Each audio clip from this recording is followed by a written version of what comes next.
Tes, tes. Suara saya terdengar, Bapak Ibu? Iya, tutup. Dengar Pak. Oke, baik. Terdengar, Pak. Mas Iman, punten, suaranya rada kecil, Mas. Halo, tes. Jelas suara saya, Mas? Jelas. Oke, baik. Ini kayaknya ada yang duduknya deketan nih. Ya, berdua kayaknya, suami istri atau saudaranya sama-sama pakai Zoom. Oke, baik. Udah sekalian izin saya buka ya. Mungkin sebelum saya buka, boleh untuk teman-teman sekalian open kamera, tapi di unmute aja ya, biar sorry, di mute aja ya, dimatiin mikrofonnya biar suara saya terdengar jelas. Nanti ketika sesi tanya jawab baru silakan untuk dibuka. Boleh yang tidak berhalangan untuk di open kamera, kalau sedang di jalan atau di ini boleh di saja. Baik, ayah bunda sekalian, bismillahirrahmanirrahim. Assalamualaikum warahmatullahi wabarakatuh. Innal hamdalillah nahmaduhu wa nasta'inuhu wa nastaghfiruh wa na'udzu billahi min syururi anfusina wa min sayyiati a'malina.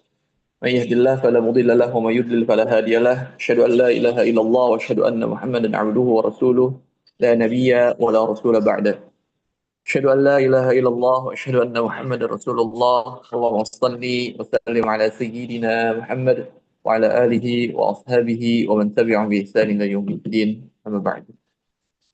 Baik ayah sekalian, insyaallah pada hari ini kita akan melaksanakan manasik umrah online ya untuk jamaah umroh khidmat bersama Syekh Jabir di tanggal 30 Oktober dan umroh plus Dubai di tanggal 19 Oktober nanti. Gitu ya. Jadi ada dua grup kali ini yang ikut manasik online ya. Meskipun nanti manasik offline-nya masing-masing di hari H. Baik, yang sekalian, pada kesempatan kali ini saya tidak akan banyak berbicara tentang sejarah ataupun asal muasal umroh ya. Yang itu akan disampaikan nanti di manasik offline ya. Jadi manasik online ini mungkin sedikit aja gambaran untuk ayah bunda sekalian tentang apa sih itu umroh atau bagaimana sih proses umroh secara umum seperti itu ya. Dan mungkin kita sekitar ya 30 sampai 40 menit ke depan lah ya. Jadi tidak perlu bertele-tele atau berpanjang kalam. Baik, teman-teman sekalian. Mari kita sama-sama buka pertemuan kita kali ini dengan membaca Al-Fatihah. A'udzubillahi minasyaitonir rajim. Bismillahirrahmanirrahim. Alhamdulillahirabbil alamin, arrahmanirrahim. Maliki yaumiddin. Iyyaka na'budu wa iyyaka nasta'in. Ihdinas siratal mustaqim, siratal ladzina an'amta 'alaihim ghairil maghdubi 'alaihim waladdallin. Amin. Oke, Ibu sekalian, kita awali manasik ini dengan satu pertanyaan ya. Pertanyaan pertama yaitu kenapa kita bisa umrah sekalian? Apakah karena banyak uang, ya, atau karena terlalu banyak dosa maksiat kita, atau karena memang kita diundang oleh Allah Subhanahu wa Ta'ala? Kalau alasan pertama karena banyak uang, tentunya kita menyadari berapa banyak orang yang secara harta, secara finansial di atas kita, ya, secara income, ya, itu di atas kita, mungkin manajer kita atau bos kita, gitu ya. Uangnya lebih banyak daripada kita, tapi sampai saat ini dia belum pernah umroh juga. Atau bahkan ada orang yang mungkin kalau kita lihat secara dari luar dia tidak punya uang, tidak bisa ya untuk umroh, tapi ternyata bisa umroh. Ya. Karena memang umroh ini bukan perkara uang, Bapak Ibu sekalian. Ya, tapi umroh itu adalah undangan dari Allah Subhanahu wa Ta'ala. Ya, jadi umroh adalah undangan. Makanya bacaan talbiyah labbaik Allahumma labbaik. Ya Allah, aku penuhi panggilanmu, aku penuhi undanganmu ya Allah. Ya. Jadi hanya orang-orang yang merasa hati yang terundang lah, ya, atau hanya Allah lah yang berhak mengundang siapa yang ingin datang ke rumah, ya. Bisa jadi karena kita terlalu banyak dosa dan maksiat, ya, sehingga Allah beri kita kesempatan ya untuk memperbaiki diri kita menjadi lebih baik, mensucikan kembali harta kita, ya, dan kita pulang ya mendapatkan umroh yang mabrur dan menjadikan diri kita lebih baik ke depan. Allah berfirman di dalam surat Al-Baqarah, wa atimul hajja wal umrata lillah. Sempurnakanlah ibadah haji dan umrah karena Allah Subhanahu wa taala. Di sini yang perlu kita garis bawahi, ya bunda sekalian, yaitu kalimat lillah, ya, karena Allah. Jangan sampai umrah kita kali ini, ya, mungkin ada umrah yang kedua kali, yang ketiga kali, atau bahkan keempat kali, ya, itu hanya menjadi umrah yang rutinitas setiap tahunnya kita lakukan, ya, yang hanya ingin kebutuhan sosial media misalnya, ya, kebutuhan pamor kita, ya, biar kita kelihatan orang yang soleh, orang yang punya uang, gitu ya. Nauzubillah summa nauzubillah. Ya. Maka kita paling pertama, ya, itu harus meluruskan niat kita, wa atimul hajja wal umrata lillah, hanya karena Allah, bukan yang lain. Ya. Lalu apa itu umrah, ya Bu sekalian? Ya, sebelum kita melaksanakan ibadah umrah harus kita tahu dulu apa itu umrah. Ya, umrah itu artinya ziarah, berkunjung. Ya, maksudnya ialah berkunjung ke Baitullah, ya, yang ada di Mekah dalam keadaan berihram, ya, serta meninggalkan larangan-larangan ihram, ya, dan melakukan tata cara yang sudah ditentukan, ya, yaitu ihram, tawaf, sa'i, dan halul. Lalu berikutnya yaitu keutamaan ibadah umrah. Ini juga menjadi penting untuk disampaikan agar menjadi motivasi untuk kita semua, ya, agar jangan sampai ketika kita mini umrah, ya, misalnya kita mendaftar umrah nih, ya, terus misalnya di tanggal tersebut ternyata ada kegiatan-kegiatan yang harus kita tinggalkan atau deal-deal bisnis yang harus kita tinggalkan. Ya, kita ngerasa rugi, aduh, harusnya saya nggak usah umroh dulu nih. Harusnya saya bisa buat beli rumah dulu, bisa buat memperbaiki rumah, bisa buat beli mobil. Ya, keutamaan-keutamaan ini penting, ayah bunda sekalian, ya.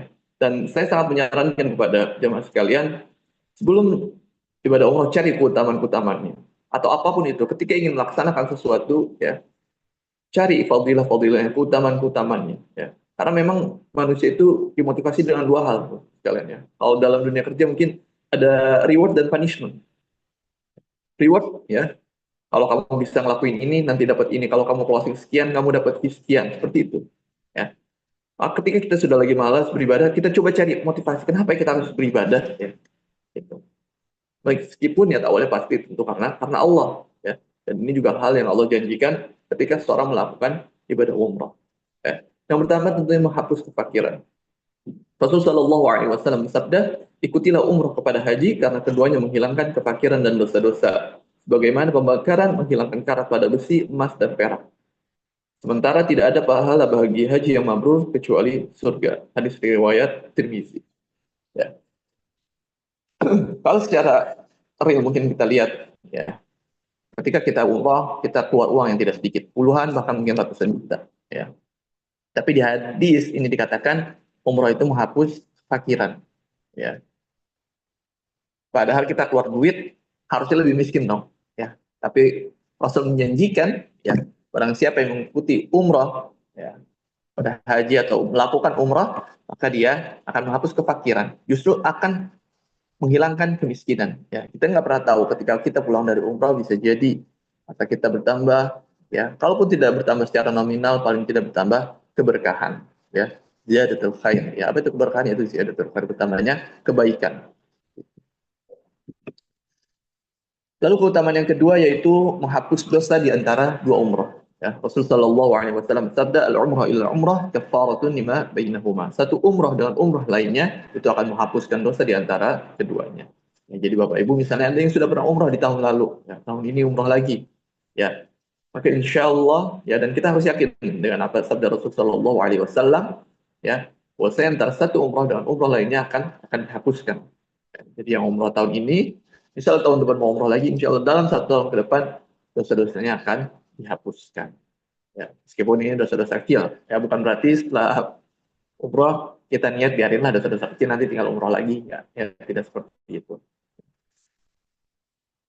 Dan haji mabrur tidak ada balasan melainkan mereka surga. Ya, jadi ketika kita melaksanakan umroh, ya, atau berkesinambungan, ya, dan kita harus niatkan, ya, harus kita tanamkan dalam diri kita, ya bunda sekalian. Ya, misalnya ini umroh pertama kita harus niatkan, ya, tahun depan kita harus umroh lagi, atau enggak 2 tahun sekali kita harus umroh lagi, ya. Jangan sampai kita pernah merasa puas, cukup umroh kali ini aja deh, sekali seumur hidup. Ya. Meskipun biasanya orang-orang yang pernah umroh, ya mungkin awalnya ya boleh deh umroh sekali seumur hidup. Ya, pas sampai sana pulang, kayaknya harus setiap tahun nih umroh. Ya, seperti itu. Harus kita azamkan, kita niatkan. Ya. Karena salah satu keutamaannya tadi ya, antara umroh yang satu dengan umroh lainnya akan menghapuskan dosa di antara keduanya. Lalu keutamaan yang ketiga, Bapak Ibu sekalian, yaitu mendapatkan pahala jihad. Ya. Dalam suatu riwayat Aisyah bertanya kepada suaminya, "Ya Rasulullah, wahai Rasulullah, apakah wanita juga wajib berjihad?" Beliau menjawab, "Iya, dia wajib berjihad tanpa ada peperangan di dalamnya, yaitu dengan haji dan umrah." Ya. Seakan-akan Rasul Shallallahu Alaihi Wasallam ingin mengkiaskan, ya, mengumpamakan, ya, pahalanya orang yang berjihad, ya, kita terbayang bagaimana jihad di Palestina, ya, mengorbankan harta, ya, bahkan nyawanya, ya, seperti itu pahala orang yang berjihad itu Rasul Shallallahu Alaihi Wasallam kiaskan atau umpamakan seperti dengan pahala orang yang berumrah, ya, pahala orang berumrah Rasul kiaskan, Rasul samakan dengan pahala orang yang berjihad, ya, itu Bapak sekalian. Lalu yang keempat, ya Bunda sekalian, ya keutamaan dari ibadah umrah, ya tentunya mendapatkan pahala yang berlipat ganda. Ya. Dalam satu riwayat di Rasulullah SAW bersabda, "Salatu fi masjidi afdalu min alfi salat." Ya, salat di masjid itu lebih utama daripada 1000 kali salat di masjid lainnya. Ya, kecuali Masjidil Haram. Ya, bahkan di Masjidil Haram lebih baik 100.000 kali Bapak Ibu sekalian. Ya, jadi jangan disia-siakan selama di sana. Ya, bisa mungkin sholat wajib 5 waktu sholat di masjid, ya, dan dikejar sholat-sholat sunnahnya. Ya, karena keutamaan yang begitu sangat banyak. Ya. Insya Allah kita ke Masjid Nabawi dan Masjidil Haram. Ya, di Masjid Nabawi itu pahalanya seperti 1000 kali sholat di luar Masjid Nabawi. Ya, ini sholat sendiri Bapak Ibu. Bagaimana kalau sholatnya berjamaah, dilipat gandakan lagi seperti itu. Ya. Itu ya Ibu dan sekalian ya beberapa keutamaan atau fadilah-fadilah ya dari pelaksanaan ibadah umrah, ya, dan ini harus kita cari terus. Ya bisa jadi saya hanya menyampaikan 4, nanti setelah ini Bapak Ibu menemukan lain, ya, atau ada dengar ceramah dari ustadz lain, ya, keutamaan ibadah umrah A B C D gitu, ya, cari terus ya agar kita datang niat dan benar-benar menghadirkan 100% diri kita dalam prosesi ibadah umrah nanti. Lalu apa yang harus kita siapkan ya sekalian? Ya, selain persiapan finansial ya, kemampuan, ya, baik itu misalnya perlengkapan, barang, baju, uang jajan selama di sana, ya. Dan tidak kalah penting ya, yaitu ruh kita. Ya. Selain persiapan tadi finansial, persiapan fisik kita, ya, misalnya udah banyak yang mulai jalan, ya, untuk mempersiapkan tawaf, sa'i, ya. Selain jasadiah kita juga harus mempersiapkan ruh ya kita, ya, ruh kita yang tidak kalah kalah pentingnya. Ya. Sebagaimana tubuh membutuhkan makanan, hati pun membutuhkan makanan. Ya. Tapi kalau tubuh enak, kalau lagi lapar, dia kasih sinyal kita lapar. Tapi kalau hati, ruh, ya, ketika dia lapar ya atau sudah terlalu jauh dari Allah, dia tidak memberi sinyal, ya, kalau manusianya tidak sadar, ya, al imanu yazidu bit ta'ah wa yanqus bil maksiyah. Keimanan itu naik turun Bapak Ibu, ya, bertambah dengan ketaatan dan berkurang karena kemaksiatan, ya. Maka menjadi hal penting buat kita yang mempersiapkan ruh, hati, jiwa kita untuk sebelum berangkat umrah. Yang pertama yaitu memantapkan niat karena Allah Subhanahu wa taala. Tadi sudah disampaikan di awal, wa timul hajja wal umrata lillah, ya. Sempurnakanlah ibadah haji dan umrah kalian hanya karena Allah Subhanahu wa taala. Ya, innamal a'malu binniyat. Sebenarnya setiap amal tergantung niat. Jangan sampai niat kita ternodai dengan hal-hal duniawi yang tidak seberapa itu. Lalu yang kedua yaitu memperkuat keimanan. Ya, tadi saya sampaikan al-imanu yazidu bi-tha'ah wa yanqus bil-ma'siyah. Ya, bagaimana memperkuat keimanannya itu dengan memperbanyak ketaatan kita kepada Allah Subhanahu wa taala. Ya, misalnya jamaah yang 19 Oktober sekitar seminggu lagi kurang lebih, ya. Diperbanyak, ya, misalnya yang tidak terbiasa tahajud coba mulai tahajud. Ya, yang tidak biasa berinfak coba berinfak. Ya, yang sudah biasa melakukan amal sunnah ditambah lagi amal sunnahnya. Yang misalnya tahajudnya biasa 2 rakaat tambah 4 rakaat. Ya, yang tidak terbiasa 2 dibiasakan. Ya. kita tambah keimanan kita, kita kuatkan keimanan kita itu dengan memperbanyak amal soleh dan ketaatan kepada Allah Subhanahu wa taala. Lalu berikutnya yang mulia sekalian ya, selain mempersiapkan hati ini berhubungan dengan Allah Subhanahu wa taala, ya hablum minallah, ya jangan lupa kita hablum minan nas, ya hubungan kita sesama manusia. Ya. Misalnya hati kita masih dongkol, masih jengkel sama orang, ya, atau kita ada berbuat salah, ya, nah, kita harus meminta maaf sama manusia, ya, atau memaafkan saudara-saudara kita yang telah menyakiti kita, ya, meminta maaf dan memaafkan, meskipun itu bukan hal yang mudah. Tapi coba kita persiapkan. Selain persiapan kepada hubungan kita dengan Allah, yang bersihkan atau selesaikan juga ya urusan kita dengan manusia. Lalu yang terakhir persiapan kita sebelum roh yaitu mengisi hati kita dengan kesabaran. Ya. Sabaran ini tidak hanya ketika terdapat musibah ya, kalian ya. Tidak hanya ketika dapat musibah baru kita sabar. Ya. Ya. Ada juga sabar yang harus kita lakukan yaitu dalam ketaatan. Ya. Kalau dapat musibah kita sabar ya udah, ada pilihan lain selain sabar, misalnya seperti itu. Tapi dalam ketaatan ini adalah kesabaran yang tingkat lebih tinggi karena kesabaran yang kita pilih. Ya. Kita sabar ketika tawaf, kita sabar ketika sa'i, ya kita sabar misalnya ada ketidaksesuaian seperti itu, atau misalnya ada apa? Ada delay atau ada apapun itu, ya misalnya selama perjalanan terhalang berbagai hal, kita harus sabar. Ya, jangan hatinya itu ngedumel aja. Ih, gimana sih ini levelnya? Ih, gimana sih ini Pak Ustadznya? Seperti itu. Akhirnya hati kita penuh dengan kebencian. Ya, padahal kita datang ke sana untuk membersihkan, mensucikan hati kita. Ya, kalau tadi keutamaan umroh ya atau keutamaan sholat itu disampaikan lebih baik dari seribu kali. Ya, atau orang yang berinfak 700 kali lipat. Ya. Tapi kalau balasan orang yang sabar, innama yuwaffas sabiruna ajrahum bighairi hisab. Ya, balasan untuk orang yang sabar bighairi hisab. Infinity, ya, tidak terhitung. Itu saking banyak. Ya. Saking susahnya untuk sabar. Ya, maka kita dari awal harus isi hati kita dengan kesabaran. Ya, sabar dalam ketaatan. Lalu berikutnya yang mudah sekalian, ya hal-hal sunnah yang perlu kita lakukan sebelum umroh, ya. Di antaranya motong kuku, mandi, memakai wangian, ya ini hal-hal yang nantinya ketika kita sudah berihram dilarang, ya. Maka sebelum umroh ini menjadi sunnah. Ya, memotong kuku, memotong rambut, mandi, memakai wangian, ya. Salat sunnah ihram dua rakaat.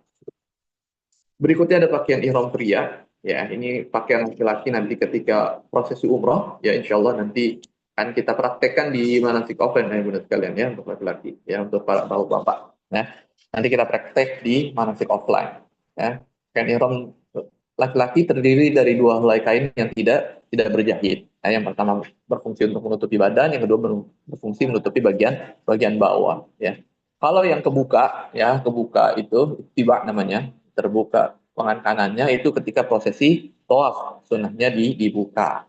Tapi ketika sa'i atau ketika sholat itu posisinya tertutup.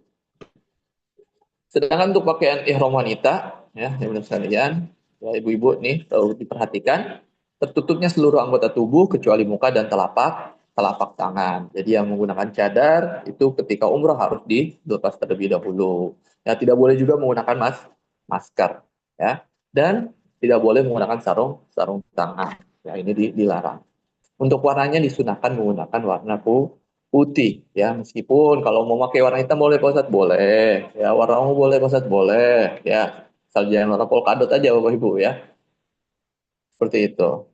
Nah, jadi bebas untuk perempuan. Yang terpenting tertutup seluruh anggota tubuhnya kecuali muka dan telapak tangan. Ya, saya juga menyarankan menggunakan manset. Ya, untuk mencegah terbukanya aurat perempuan.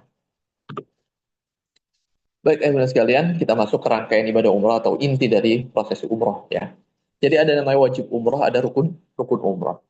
Wajib umroh hanya dua Bapak Ibu, ya, yaitu niat ihram di miqat dan meninggalkan larangannya. Apa saja larangannya nanti akan kita sebutkan, ya. Sedangkan rukun umroh itu ada 5, niat ihram, tawaf, sa'i, tahallul dan tertib. Ya, apa bedanya wajib umroh dengan rukun umroh? Ya. Kalau wajib umroh apabila ditinggalkan salah satunya, umrohnya tetap sah. Ya, misalnya kita niat ihram tapi tidak di miqat yang sudah ditentukan, ya maka umroh kita tetap sah. Ya, tetapi kita wajib membayar dan, yaitu memotong 1 ekor kambing atau berpuasa atau memberi makan atau bersedekah. Lalu rukun umroh, ya kalau rukun umroh ditinggalkan, maka umroh kita tidak sah, ya meskipun kita membayar dan seperti itu. Itu perbedaan wajib dan rukun umroh. Ya, kita masuk yang pertama wajib umroh, yaitu niat umroh di tempat miqat. Ya. Niat umroh dilakukan ketika berada di miqat. Apa itu miqat? Yaitu tempat dimulainya ibadah umroh. Ya. Nah,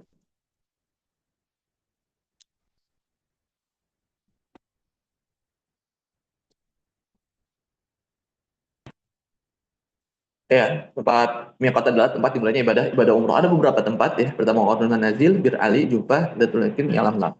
Ya. Dan tempat-tempat ini tergantung kita datang dari mana. Ya. Untuk jamaah 30 Oktober nanti dari Madinah, maka pengambilan miqatnya ada di Bir Ali. Ya. Sedangkan jamaah 19 Oktober, ya, jamaah 19 Oktober nanti akan pelaksanaan ibadah umrohnya dari Dubai, ya datangnya dari Dubai, bukan dari Madinah. Karena sampai Jeddah dia langsung ke Makkah dulu untuk umroh. Ya. Maka ini saya tekankan ya kepada para jamaah laki-laki di keberangkatan 19 Oktober untuk membawa kain ihram ya, atau taruh kain ihramnya itu di koper kabin. Ya, kalau bawa koper kabin, taruh koper kabin. Kalau di kabinnya bawanya tas, taruh di tas. Ya, intinya jangan taruh bagasi. Ya, takutnya tidak keluar. Ya, takutnya koper bagasinya tidak keluar. Maka saya menyarankan kepada dan menekankan, ya mewajibkan pada jamaah laki-laki, ya dan perempuan juga, ya untuk pakaian ketika umrohnya disiapkan atau ditaruh di kabin. Ya, karena nanti akan melakukan atau mengambil mikotnya itu di atas pesawat, Bapak Ibu. Ya, jadi ganti pakaiannya itu nanti di bandara Dubai, ya dari bandara Dubai naik pesawat. Tapi pengambilan mikotnya niatnya, ya itu nanti di atas pesawat. Ya, jangan sampai sudah turun sampai sampai Jeddah baru ganti pakaian. Ya nanti kita terkena atau meninggalkan wajib umroh. Ya karena kita pengambilan niat umrohnya tidak di tempat mikot. Ya. Seperti itu. Nah, bisa nggak Pak Ustadz? Misalnya saya dari Jeddah nanti aja dulu ke Mekah. Ke Mekah saya baru keluar lagi. Ya, tidak bisa. Karena kita dari awal niatnya sudah umroh. Ya, untuk jamaah 19 Oktober. Sedangkan untuk jamaah 30 Oktober aman insya Allah. Ya, karena dari Jeddah ke Madinah dulu. Ya. Jadi dari Madinah baru ke Bir Ali. Ya. Sekali lagi saya tekankan, ya untuk jamaah 19 Oktober, baik laki-laki maupun perempuan, disiapkan pakaian umrohnya untuk taruh di koper kabin. Seperti itu. Ya, meskipun nanti akan dijelaskan lagi oleh tour leader-nya.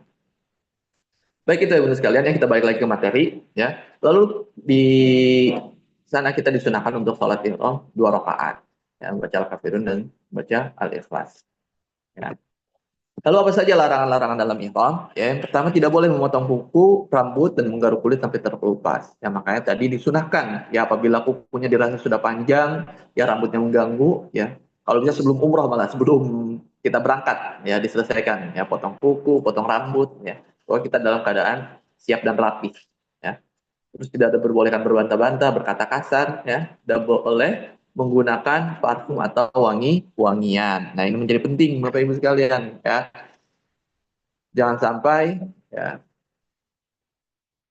kita terbiasa pakai hand sanitizer misalnya, atau setelah makan pakai sabun, ya. Kalau posisi sudah berihram itu tidak boleh, ya. Jadi misalnya sampai jeda terus kita ke Mekah, makan dulu ke hotel, ya, lalu cuci tangannya pakai sabun, nah itu tidak boleh, ya. Maka saya harap ya kalau yang ada suami istri saling mengingatkan, yang bawa keluarga diingatkan, ya, atau sesama jamaah juga saling mengingatkan, ya, untuk tidak menggunakan parfum atau wangi-wangian, ya. Makanya tadi hal-hal ini yang tadi memotong kuku, rambut, dan memakai wangian itu disunahkan sebelum ihram. Oke, Bapak Ibu. Ya. Kalau sudah ihram itu dilarang. Itu. Jangan juga karena kita mikir dilarang ya udahlah saya nggak mandi Pak Ustadz. Jangan, keganggu juga orang lain, ya. Dosa kita orang yang beribadah. Seperti itu, ya. Lalu tidak diperbolehkan bermesraan walaupun suami istri, ya apalagi bukan suami istri. Ya, tidak diperbolehkan menikah atau menikah, ya tidak boleh berburu dan membunuh binatang, ya tidak diperbolehkan mencabut potong pohon, tidak boleh menggunakan make up akhwat, ya. Dan untuk laki-laki, ini perhatikan ya, khusus laki-laki tidak diperbolehkan menggunakan penutup kepala seperti peci, topi, ya, dan lain halnya seperti itu. Nah, jadi dilepas. Nah, untuk pria tidak boleh memakai sepatu atau kaos kaki yang menutupi mata mata kaki. Ya, jadi Bapak Ibu sekalian, kalau misalnya pas berangkat awal pakai sepatu boleh, tapi nanti ketika prosesi umroh pakai sendal, ya, agar tidak menutupi mata mata kaki. Ya, jadi dibawa juga tuh sendalnya di kabin. Ini untuk laki-laki ya, yang jamaah 19 Oktober. Ya, jangan sampai nggak bawa, jadinya nyeker nanti. Ya, oke. Karena ketika sudah berihram, yang kita apa namanya berlaku larangan tersebut. Dan untuk wanita tidak boleh tadi menutup tangan dengan sarung tangan, ya, atau mukanya dengan cadar atau masker. Itu beberapa larangan-larangan selama prosesi ibadah umroh. Nah, kalau kita masuk Bapak Ibu sekalian ke rukun umroh, ya, ada 5 yang tadi sudah disampaikan. Ya, jika salah satu rukunnya ditinggalkan atau tidak dilaksanakan, maka umrohnya tidak sah. Lalu kapan larangan-larangan tersebut berlaku? Ya, yaitu ketika kita sudah niat ihram. Ya, lapasnya gimana? Bisa labbaik Allahumma umratan atau nawaitul umrata lillahi ta'ala. Ya, ketika kita sudah melapaskan niat ini, maka larangan-larangan tersebut berlaku.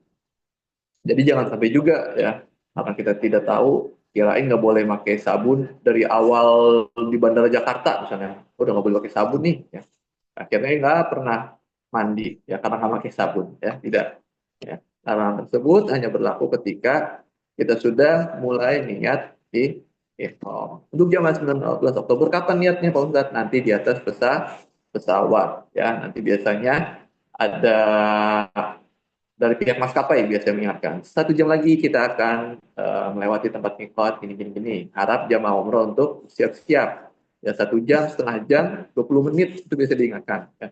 Dan nanti insya Allah terhadapnya juga mengingatkan itu, ya. Jadi diapalin niatnya, ya, labbaik Allahumma umrotan. Jangan sampai udah di atas, karena posisi kita bisa di atas pesawat terus kelewat nih tempat mikotnya kita belum niat, ya, nanti kita harus membayar dam karena kita tidak niat di mikot, ya, di tempat yang sudah ditentukan. Ya.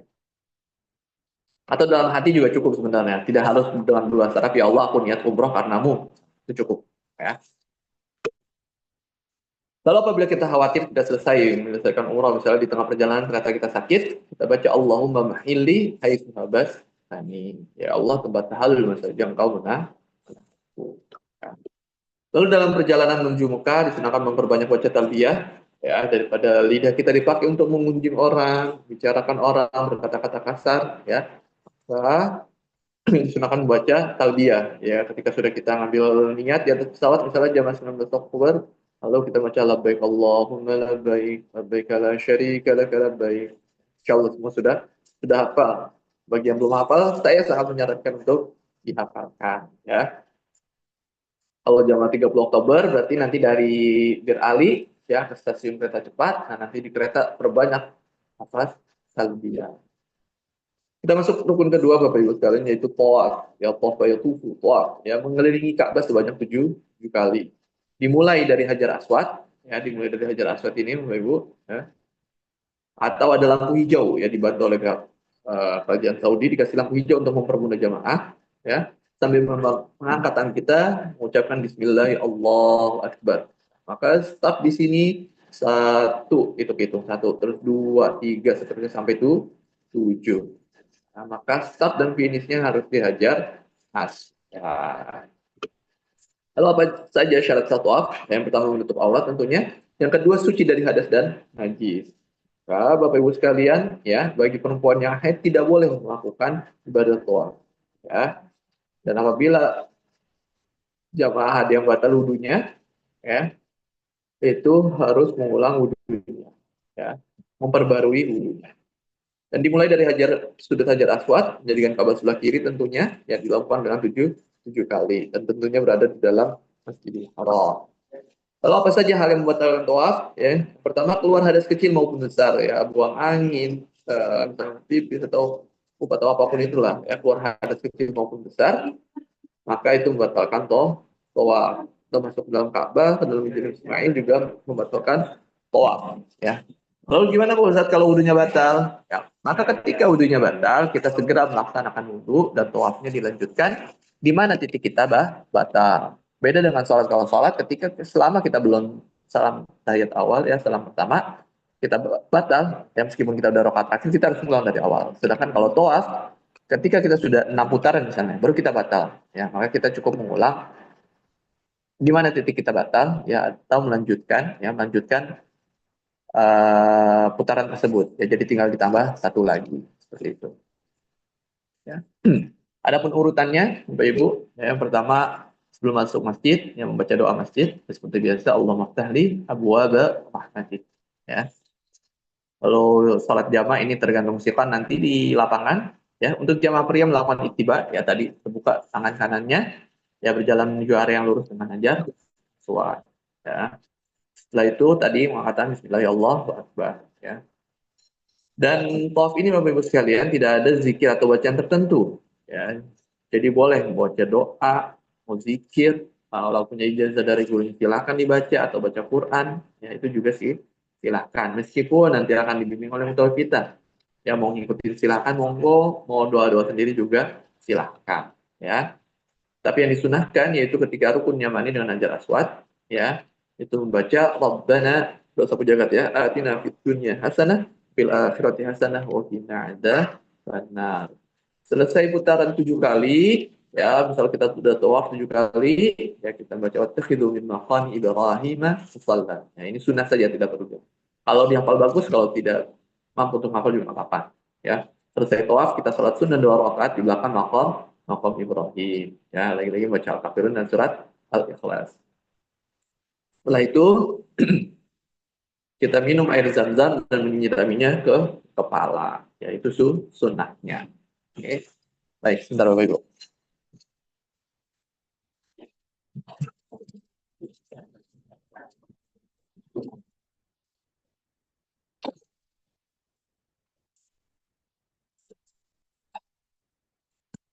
Baik, ada bunda sekalian, ya itu tadi urutan kedua atau rukun kedua, ya setelah ihram, tawaf, ya kita masuk ke rukun berikutnya, yaitu sa'i. Ya. Sa'i secara bahasa adalah berusaha atau berjalan kecil, ya ibadah sa'i dilakukan berjalan 7 kali dari Bukit Sofa ke Bukit Marwah. Jadi hitungannya Sofa ke Marwah itu ganjil, Marwah ke Sofa itu genap, ya jangan sampai kita hitungnya Sofa ke Sofa tuh itu capek banget, jadi 14 kali, ya. Nah, ini ada perbedaan antara ibadah tawaf dan sa'i. Ya, kalau sa'i itu boleh dalam keadaan tidak berwudu. Ya, meskipun afdolnya baiknya tetap dalam keadaan berwudu. Ya, tapi misalnya Bapak selama tawaf nih daripada saya batal, tinggalan rombongan repot, saya tahan nih buang anginnya ya. Itu boleh dikeluarkan ketika di sa'i. Ya. Dimulai dari Bukit Sofa dan berakhir di Bukit Marwah.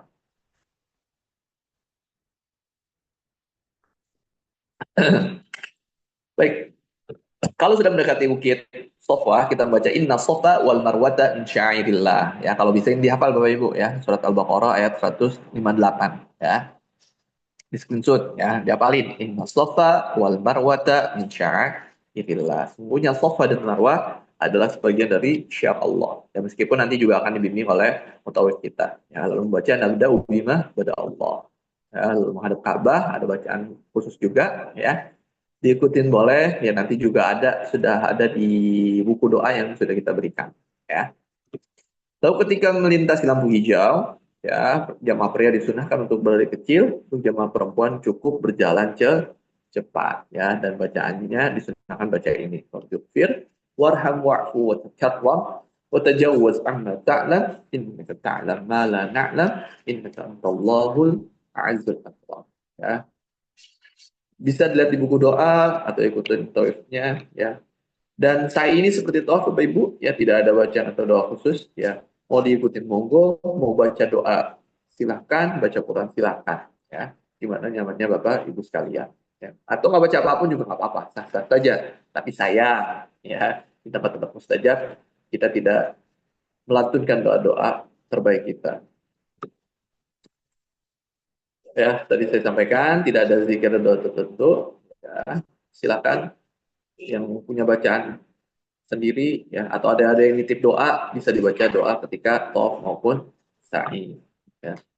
Ini gambaran pelaksanaan ibadah sa'i, Bapak Ibu ya di Bukit Sofwa, putaran 7, lampu hijau, laki-laki jalan berlari kecil, perempuan berjalan cepat, terus ke Marwah, hitungan 1, Marwah ke Sofwa 2, terus sampai 7 kali berhenti di Marwah. Ya. Itu sekitar 450 meter. Ya, jadi kalau 7 putaran sekitar 3,5 kilo. Jadi disiapkan fisiknya Bapak Ibu sekalian ya, yang nggak biasa jalan. Mulai diperbanyak jalan kaki, ya bisa treadmill, ya, atau apapun itu. Ya. Lalu kita keluar masjid, ya selesai sa'i 7 kali, kita keluar masjid, seperti doa keluar masjid pada umumnya, Allahumma inni as'aluka min fadlik, ya. Lalu kita masuk ke rukun keempat, yaitu tahallul, ya. Tahallul adalah memotong rambut, ya minimal dengan tiga helai. Ya, selesai 3 helai, dan untuk laki-laki itu afdolnya dicukur gundul. Ya, sedangkan wanita cukup 1 ruas jari atau sekitar 3 helai saja. Ya. Motongnya boleh ganti-gantian. Berbawa gunting Ustaz, bawa boleh, nggak bawa juga nggak apa-apa. Nanti ada tim kita yang akan membawa gunting. Ya, seperti itu. Ya, ketika tahallul, ya selesai kita motong rambut, maka sudah apa namanya, sudah boleh, bukan sudah boleh ya. Maka hal-hal yang tadi dilarang itu sudah boleh lagi dilakukan. Misalnya memakai wangian, cukur rambut, atau gunting kuku itu boleh. Ya. Tapi selama belum tahallul, ya, boleh nggak tahallul besok pas boleh silakan. Ya, tahallulnya sebulan ke depan juga silakan. Tapi larangan-larangan tersebut masih berlaku. Ya, maka tahallul ini tanda sebagai kita sudah selesai dari prosesi ibadah umrah. Ya. Dan yang terakhir tentunya tertib, ya, di mana rangkaian umrahnya dilakukan secara berurutan, ya dimulai dari niat, tawaf, sa'i dan tahallul. Ya, nggak boleh misalnya ngelihat tawafnya penuh, saya mau sa'i dulu deh, Ustaz. Ya, capek tawaf tuh lagi penuh-penuhnya, ya nggak bisa. Ya, tawaf, sa'i dan diakhiri dengan tahallul. Ya. Itu saja ya Bunda sekalian ya secara garis besar ya. Saya beri gambaran umum ya. Mungkin untuk jamaah yang belum pernah umroh ya, bingung nih ngapain aja sih umroh tuh? Ya umroh jadi cuma 4 itu aja Bapak Ibu ya sebenarnya. Niat, tawaf, sa'i, tahallul. Ya tertib ini mantapin lah ya. Tapi yang dilakuin itu sebenarnya cuma 3 ya. Ihram, tawaf, sa'i, 4 kali. Ihram, tawaf, sa'i sama tahallul. Terakhir tertib ya. 4 ini aja Bapak sekalian ya. Jadi mungkin sekitar 2 sampai 3 jam ya. Kan ada yang nanya, Pak Ustadz perlu nggak bawa apa kain ihramnya 2, 3? Saya bilang jangan ngapain ya nanti koper ibu penuh. Ya insya Allah cukup 1 dipakai buat 2 kali, 3 kali bahkan 4 kali pun masih enak buat dipakai ya. Selagi tidak terkena najis. Kalaupun terkena najis tinggal dicuci dikit ya di bagian najis gitu ya. Jadi dalam pikirannya mungkin pakai kain ihram sehari 2-3 hari gitu enggak ya. Jadi prosesi umrah itu paling 2 sampai 3 jam Bapak Ibu. Bahkan kalau Ibu sendirian ya atau Bapak Ibu sendirian, sudah udah hafal nih saya kayak bisa nih ngomong sendiri gitu. Ya. Mungkin 1 jam itu juga selesai seperti itu. Ya. Lalu apa saja ibadah umrah di Mekah? Ya, intinya memperbanyak ibadah selama di Mekah. Ya, baik itu sedekah, sholat, itikaf, ya. Kalau sudah berbanyak doa. Ya, dan terakhir, ya, apa saja ibadah Madinah? Ya sama seperti di Mekah, bedanya di Madinah ada makam Rasul Sallallahu Alaihi Wasallam. Ya, maka saya menyarankan ya perbanyak salawat kepada Nabi dan sampaikan salam saya kepada Nabi Sallallahu Alaihi Wasallam. Ya, ayah bunda sekalian, lagi nanti masuk Raudhah, ya berat lah saya memang sudah berbicara dengan Rasul Sallallahu Alaihi Wasallam, ayah bunda sekalian ya. Perbanyak salat Allahumma salli ala Sayyidina Muhammad wa ala Sayyidina Muhammad. Ya.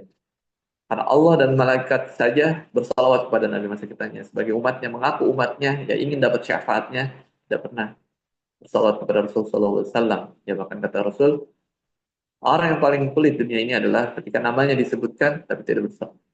Namaku disebutkan, yang maksudnya Nabi Muhammad disebutkan, dia tidak bersalawat kepada Allahumma salli wa sallim ala Sayyidina Muhammad wa ala. Ya. Minimal salawat Allahumma sholli wa sallim ala sayyidina Muhammad. Itu salawat terpendek ya. Kalau di sini sudah ada yang biasa baca salawat apa, salawat ya itu silakan ya. Baik, mudah sekalian, mungkin itu beberapa hal yang bisa saya sampaikan ya. Jadi dari keutamaannya, ya pengertian apa itu umroh, ya secara fikihnya, wajib dan larangannya apa saja, rukunnya apa saja, ya itu gambaran umum dari ibadah umroh kita nantinya. Baik, bunda sekalian, saya cukupkan, ya kita masuk ke sesi berikutnya yaitu tanya jawab. Silakan kepada ayah bunda yang mau bertanya, boleh untuk bisa Assalamualaikum Ustaz. di open mic. Silakan. Assalamualaikum Ustaz. Salam. Saya mau nanya Ustaz. Boleh, silakan, Bapak. Assalamualaikum warahmatullahi wabarakatuh. Waalaikumsalam warahmatullahi wabarakatuh. Nama saya Sauti Mandri. Saya insya Allah umroh tanggal 19 Oktober 5 orang ya. Dengan membawa orang tua gitu ya. Ya. Terus kalau misalkan kita tawaf, yang saya tanyakan, kalau misalkan kita tawaf itu, terus kemudian batal gitu. Misalkan ya, atau buang air udah nggak ditahan. Karena kan saya juga bawa orang tua gitu ya, misalkan. Atau pengen buang air kecil atau gimana, itu gimana sesat. Terus kemudian yang Oke. kedua, kalau sa'i itu kita ketinggalan misalkan, kan saya juga bawa orang tua nih, nggak bisa cepet gitu larinya atau jalannya, itu gimana Ustaz? Dari rombongan misalnya ketinggalan jauh gitu, karena kan saya bawa orang tua umur 70-an ya. Oke. Terus kemudian yang ketiga, kalau kita ingin ke Multazam atau mencium Hajar Aswad, kira-kira gimana Ustaz? Bisa atau enggak? Atau gimana kondisinya? Atau seperti apa gitu kondisi yang sudah-sudah gitu? Itu aja Ustaz, 3 pertanyaan. Mungkin dari yang lain menyusul ada yang lagi yang nanya gitu. Terima kasih Ustaz. Assalamualaikum warahmatullahi wabarakatuh. Waalaikumsalam warahmatullahi wabarakatuh. Terima kasih Pak Syauti. Jamaah kapan Pak? 19 ya? Apa 30 tadi? 19 Oktober insya Allah. Ya, baik, 19 Oktober ya Pak Syauti. Ya. Baik, tadi pertanyaannya bagaimana ketika pelaksanaan ibadah umroh ya tawaf misalnya, baik itu batal ya. Kan tadi saya sampaikan ketika tawaf misalnya batal harus wudu ulang ya. Nah, pertama ya sebelum terkait teknis ya yang harus disiapkan itu ada semprotan air ya buat wudhu ya. Itu jaga-jaga ya, karena kalau kita harus keluar itu jauh banget ya dan menghabiskan waktu dan tenaga ya, jadi saya menyarankan untuk bawa spray ya, meskipun wudhunya ya nanti wudhunya insya Allah saya coba praktekin nanti kalaupun tidak praktekin saya sampaikan ulang di manasik offline ya, itu tidak boleh hanya semprot-semprot saja ya karena harus mengalir airnya ya. Jadi harus disemprot ke tangan sampai air yang bergenang baru disiram ke muka ya. Dan cukup bagian-bagian yang wajib saja. Ya, apa saja yang wajib? Falsiru wujuhakum, muka, wa aydiyakum, kedua tangan, ya. Wamsahu biru'usikum, ya kepala, wamsahu biru'usikum, wa arjulakum ilal ka'bain, dan kedua kaki sampai mata kaki seperti itu. Ya, jadi cukup basuh atau siram yang wajib-wajibnya saja. Jadi nggak bisa hanya semprot-semprot terus diratakan gitu, nggak bisa. Ya, kalau mau semprot yang banyak sampai berasa airnya itu mengalir. Oke. Tuh. Lalu bagaimana kalau misalnya ketika rombongan dan batal? Ya, nanti bisa disampaikan ke 19 ya, 19 itu nanti ada mutawif dan tour leadernya. Ya bisa disampaikan ke mutawif atau tour leadernya. Mungkin nanti gantian. Ya itu teknis nanti di lapangan. Mungkin nanti keluar bareng tour leadernya, keluar barisan dikit dulu, nanti janjian di titik mana, akhirnya ketemu lagi gitu. Seperti itu. Ya, jadi tinggal koordinasi dengan pembimbing yang sudah kami siapkan seperti itu, Pak. Ya. Lalu misalnya ibunya nih, saya nggak tahu ibunya apakah harus pakai kursi roda atau tidak. Ya. Kalau misalnya memang harus kursi roda, nanti dia akan terpisah, nggak bareng rombongan. Ya, karena kursi roda itu nggak boleh dibawa, dia mungkin lantai 2 gitu. Ya, nanti itu koordinasi aja mau mutawifnya, butuh orang yang dorong. Gitu. Ya. Kalau butuh dorongan, tapi kalau ternyata tidak butuh dorongan dan mau bareng juga silahkan. Ya. Jadi harus keluar dan tinggal koordinasi dengan mutawifnya atau tour leader. Lalu yang ketiga yang kedua ya, ketika sa'i. Bagaimana kalau ketinggal? Ya, kalau sa'i rata-rata kita jamaah tuh udah mulai buyar ya dalam artian. Kalau tawaf biasanya rapet ya. Kita bikin rapet karena kalau kececer repot ya. Tapi kalau sa'i Bapak itu lebih mudah ya. Kalau sa'i pertama tidak seramai tawaf ya, dan putarannya juga jelas ya. Jadi pasti akan ketemu lagi gitu ya. Jadi tinggal dihafal aja Pak ya, misalnya mutawif atau rombongannya duluan nggak masalah. Kalau sa'i itu gampang ya, yang penting kita tahu ini bukit Sofa apa ini bukit Marwa gitu ya. Tadi kuncinya saya sampaikan, Sofa ke Marwa ganjil, Marwa ke Sofa itu genap ya. Tinggal Bapak hitung aja sampai 7 kali, insya Allah ditungguin nanti. Misalnya ternyata rombongan udah selesai duluan ya, Bapak masih ada sisa satu putaran ya, diselesaikan saja ya. Kalau sa'i lebih gampang Pak ya, udah seramai toa seperti itu. Misalnya ibu yang tadi bawa orang tua ternyata bawa kursi roda, itu tinggal dia nanti di tengah-tengah itu ada jalan khusus untuk orang yang pakai kursi roda, lebih cepat muternya. Gitu. Tadi lalu yang ketiga apa tadi Pak, yang ketiga siapa lagi? Untuk Multazam dan Nyium Multazam. Hajar Aswad itu gimana, Ustaz? Multazam dan Hajar Aswad ya. Saya tidak menyarankan kalau apalagi sama orang tua ya, untuk khusus apa ya harus sampai nyium Hajar Aswad ya, karena Umar pun, sahabat Umar mengatakan seandainya ini batu tidak pernah dicium oleh Rasulullah SAW, saya juga tidak akan menciumnya gitu. Saya tidak mengkerdilkan keutamaan Hajar Aswad ya, tetap dia punya fadilah, punya keutamaannya, batu dari surga ya, tapi jangan sampai ya kita berusaha sampai akhirnya mengorbankan nauzubillah gitu, sampai misalnya harus meninggal di situ, keinjak ya. Jadi tetap yang harus diutamakan adalah keselamatan diri kita dulu ya. Oke, jangan sampai karena keinginan kita ya kita nyium Hajar Aswad ya, sampai kita harus akhirnya sakit lah ya, atau nauzubillah meninggal di sana ya. Jadi dilihat dulu pertama Pak ya, dilihat baik dilihat fisik ya, kira-kira saya mampu nggak ya gitu, karena itu akan beradu dengan orang lain, apalagi orang-orang Afrika yang secara fisik di atas kita ya. Kalaupun mau ya dan berusaha ya silakan gitu, tapi dilihat jam-jamnya aja Pak. Mungkin kalau saya menyarankan itu di dini hari, yang jam-jam 12 jam 1 ya, yang mungkin lagi sepi-sepinya gitu ya. Dan saya mengingatkan juga untuk hati-hati ya, karena di situ banyak scam juga ya, tiba-tiba ada yang nyamperin kita ya, ngajak kita untuk nyium Hajar Aswad ya, kita mikir wah ini malaikat dari mana nih ya, ternyata selesai kita ditemenin nyium Hajar Aswad, selesainya keluarnya dia minta minta uang ya.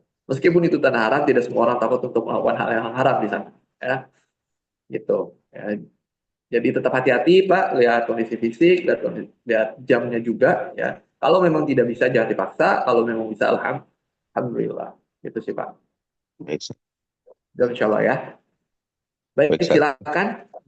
Ya, Terima kasih, silakan Ustaz. ada yang ditanya. Jamaah lain boleh raise atau di kolom komentar, kalau tidak mau.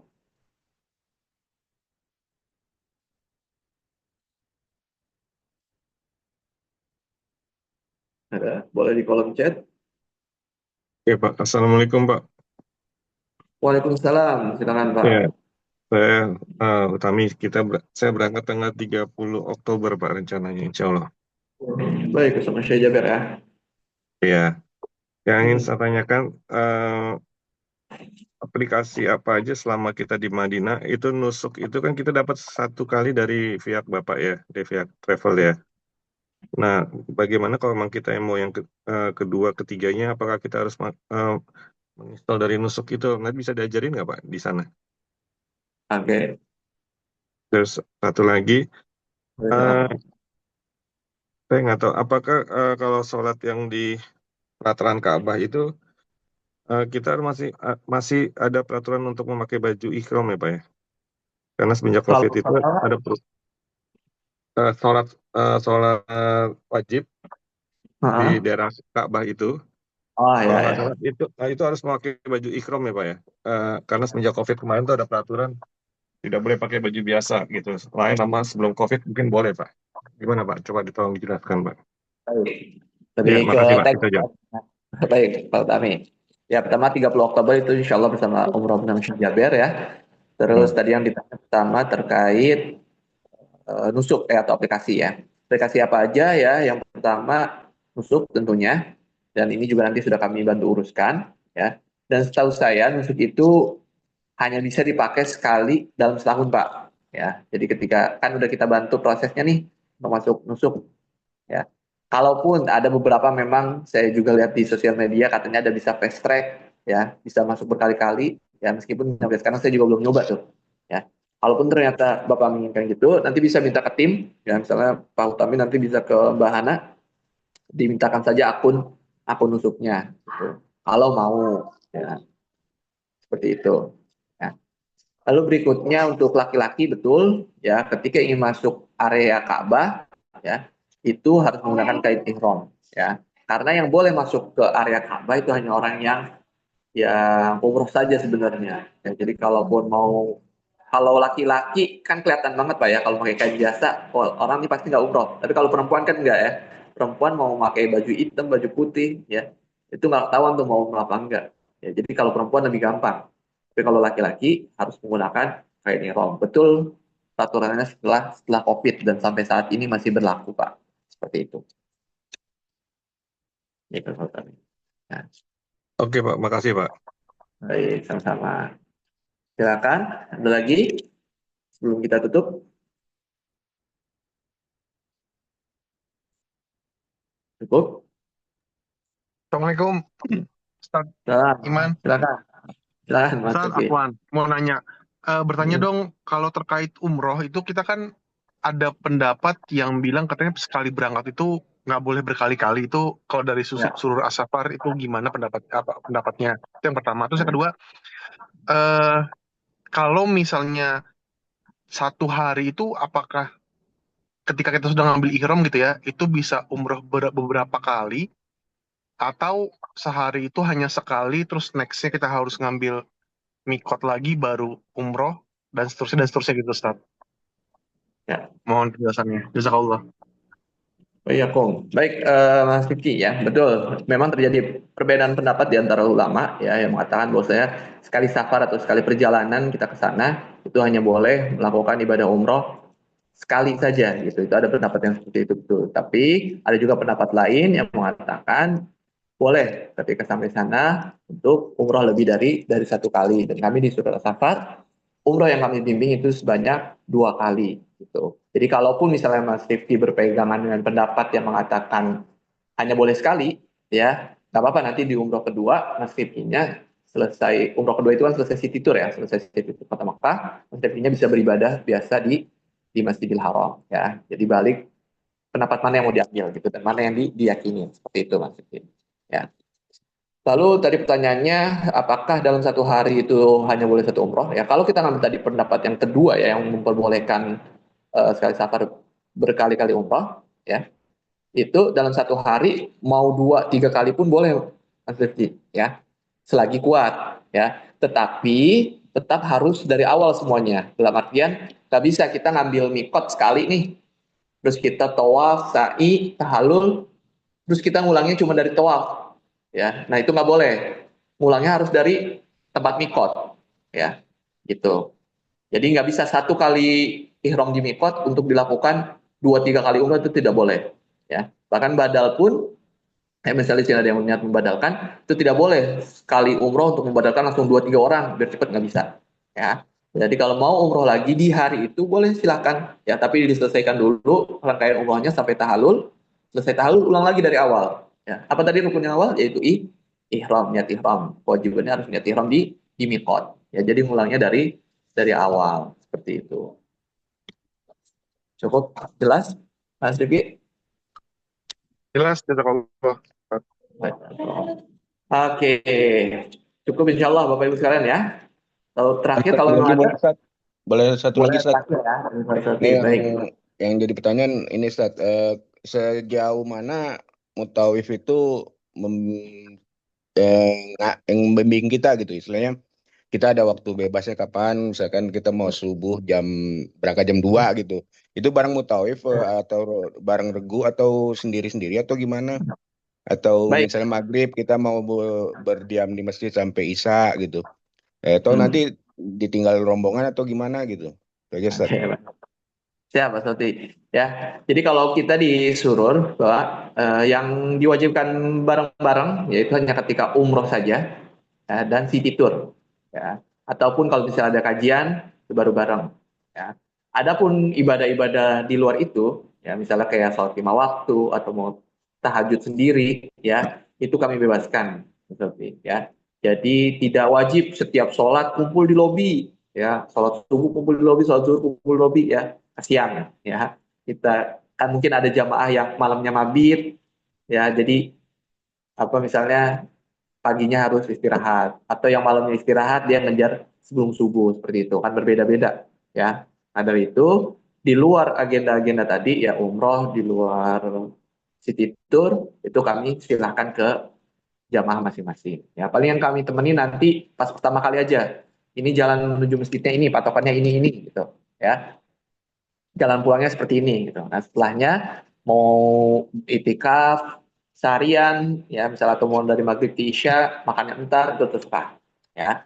Jadi kita bebaskan ke jamaah untuk beribadah seperti itu Pak Sakti. Baik, terima kasih Ustaz. Oke, baik jamaah sekalian, terima kasih.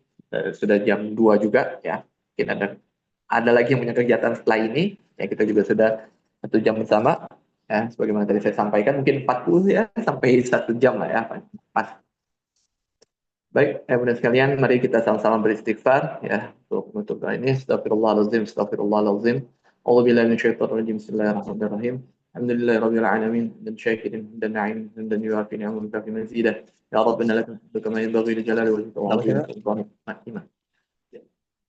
اللهم صل على سيدنا محمد وعلى سيدنا محمد كما صليت وباركت على سيدنا إبراهيم وعلى سيدنا إبراهيم في العالمين إنك حميد مجيد. اللهم اصلح لنا ديننا الذي واسمة أمرنا، وأصلح لنا دنيانا التي فيها معاشنا، وأصلح لنا آخرتنا التي إليها معادنا، واجعل الحياة زيادة لنا في كل خير، واجعل الموت راحة لنا من كل شر. اللهم اجعل خير أمرنا آخرة، وخير أعمالنا خاتمة، خير أيامنا يوم نلقاك فيه. اللهم إنا نسألك سلامة في الدين، وعافية في الجسد، وزيادة في العين، وبركة في الرزق، وتوبة قبل الموت، ورحمة عند الموت، ومغفرة بعد الموت. اللهم هون علينا في سكرات الموت، والنجاة من النار، والعفو عند الحساب. ربنا هب لنا من أزواجنا وذريتنا قرة أعين واجعلنا للمتقين إماما. ربنا آتنا من لدنك رحمة وهيئ لنا من أمرنا رشدا. ربنا آتنا في الدنيا حسنة وفي الآخرة حسنة وقنا عذاب النار. وآخر دعوانا الحمد لله رب العالمين. الفاتحة. أعوذ بالله من الشيطان الرجيم. بسم الله الرحمن الرحيم. الحمد لله رب العالمين الرحمن الرحيم مالك يوم الدين. إياك نعبد وإياك نستعين اهدنا الصراط المستقيم صراط الذين أنعمت عليهم غير المغضوب عليهم ولا الضالين. Baik, bunda sekalian, terima kasih atas waktunya. Kalau ada salah itu datangnya dari saya, kalau ada yang benar itu tentunya taufik dari Allah Subhanahu wa taala. Akhirul kalam, Assalamualaikum warahmatullahi wabarakatuh. Waalaikumsalam warahmatullahi wabarakatuh. Nah, ini silakan untuk